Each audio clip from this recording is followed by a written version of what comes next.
An effective strategy for using CensusAtSchool data in the primary classroom is to get a class set of results and then use either the random sampler or the data sets or information tables to compare your students to other students in your state or in other parts of Australia. To gain a class set of information, you can download a copy of the questionnaire and get your students' responses to a particular question or series of questions. CensusAtSchool data allows for explorations of various mathematical concepts and ideas in the secondary classroom.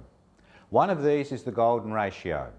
Using the data from the questions pertaining to the student's height and belly button height, questions such as, can you estimate a person's height from their belly button height, can be explored in the classroom. The first step is to establish if a relationship exists between height and belly button height. If a relationship does exist, we can estimate a person's height if we know their belly button height. We could draw an XY scatter plot of height versus belly button height. I'd like the height to be the y-axis or dependent variable. Excel draws the first column as the x-axis or independent variable. This means I have to have the belly button height first. Click on the worksheet XY scatter. I'll cut the height from column A and paste it into column C. To draw the graph, select the data by clicking on the header belly button height. Hold the button down and drag across to include height and then all the way down to the last data item.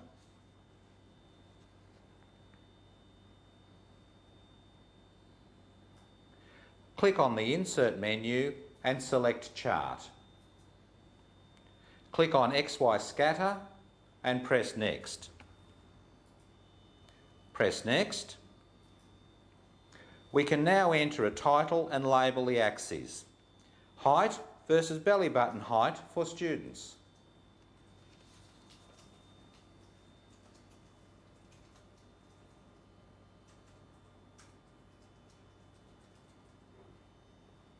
The x-axis, belly button in centimetres.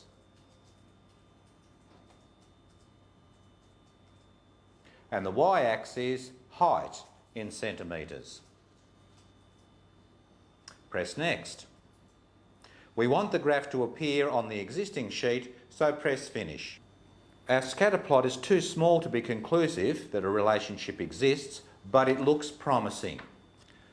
Notice the outliers. This person is very tall and has a belly button height that's greater than their height. This can't happen, so we should remove the data. Notice that the graph changes immediately the data is removed. We could proceed to remove other impossible pieces of data.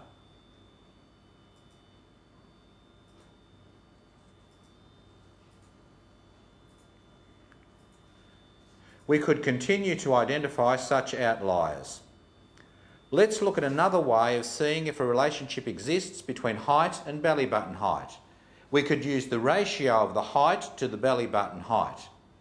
Enter a heading in D2, height divided by belly button height.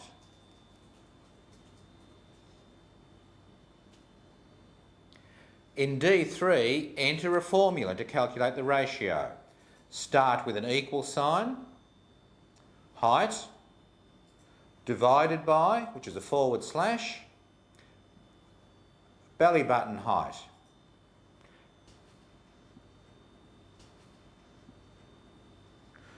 Copy the formula down the table by moving the cursor to the bottom right corner of the cell until it becomes a small solid black cross and double click. This will copy to the end of the data. If a relationship exists, we would expect the ratio to be constant. There seems to be quite a range of values, although about 1.6 is very common.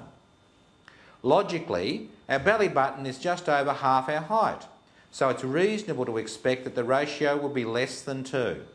Any ratios greater than 2 are not possible and they can be removed.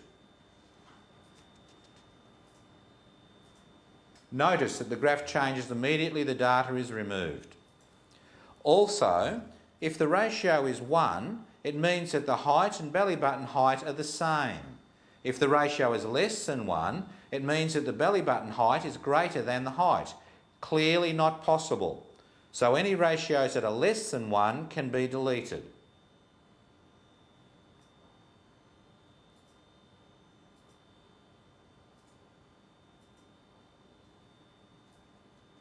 We could continue to search through the ratios to remove those that are less than 1 or greater than 2.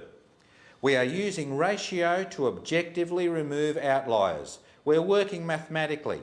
However, it's still a laborious process. One way to make this simpler is by using conditional formatting.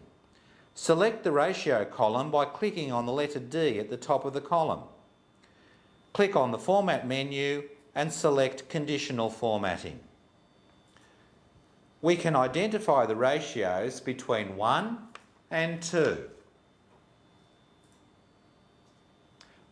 Click on Format and colour them red. OK. You can easily see that the values within the range that we wish to keep are now red. The black values are outside our range and are easily identified for deletion.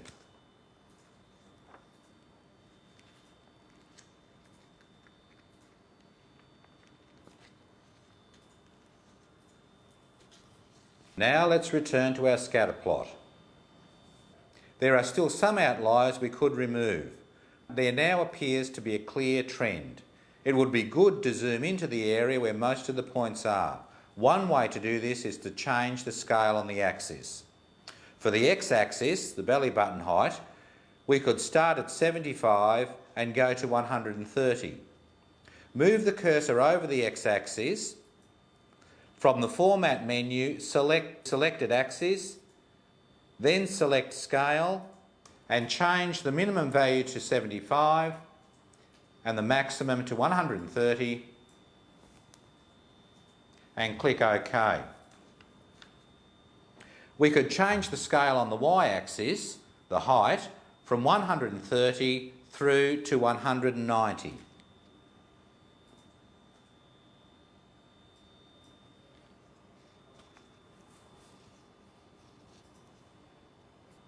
There's a definite trend here. We can even add an equation from the Options menu. Click on any point. Go to the Chart menu, add Trend Line, select Options, check the Set Intercept box and Display Equation, and click on OK. Is there a relationship between height and belly button height? I'd say yes. A closer look at the remaining outer points may improve the relationship even further. We could use this graph to make a reasonable estimate of the height of a person if we knew their belly button height. We really are working mathematically when the ratio of the height to belly button height is used to determine if a point is an outlier. To finish off our investigation, we could now find the average ratio. Remember the insert function process?